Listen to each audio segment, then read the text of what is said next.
सभे सुख भय प्रभ तुठे, गुर पूरे के चरण मन उठे। प्रभु के प्रसन्न होने पर सभी सुख प्राप्त हो गए हैं, आत्मिक सुख प्राप्त हो गए हैं और पूर्ण गुरु के चरणों का निवास मन में हो जाता है। जब प्रभु प्रसन्न होता है, हम पर कृपा करता है, तो सभी सुख प्राप्त हो जाते हैं। कौन से सुख? पूर्ण गुरु के, गुरु पूर्ण होना बहुत जरूरी है। जो खुद ही पूर्ण नहीं है, वो हमें पूर्णता की ओर कैसे लेकर जाएगा? तो जो पूर्ण गुरु है, वो प्रभु का रूप हो जाते हैं। तो गुरु महाराज क्या कह रहे हैं?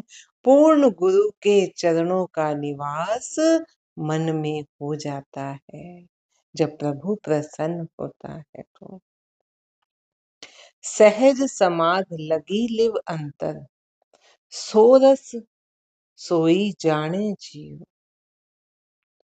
अब जीव की सुरति सहज समाधि में लीन हो जाती है।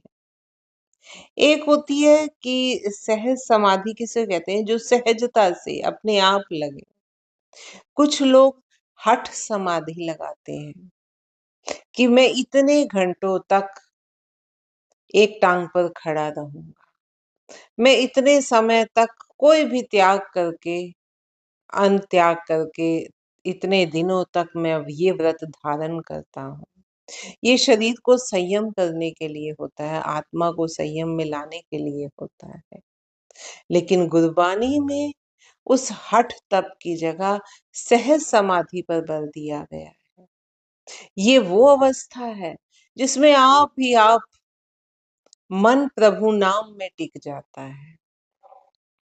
धीरे धीरे प्रभु नाम को समझते हुए, मनन करते हुए, बार बार विधि बताई जा रही है कि प्रभु नाम को सुनो, प्रभु के गुणों को सुनो, गुरु के वचनों को सुनो, शब्दों को सुनो गुरु के, उसका मनन करो, मनन करके चिंतन करो, चिंतन करके उसको व्यवहार में लाओ। तो धीरे धीरे मन टिकना शुरू हो जाता है।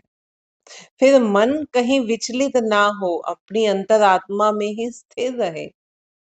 उसके लिए फिर बाहरी संयम की किसी जरूरत नहीं पड़ती।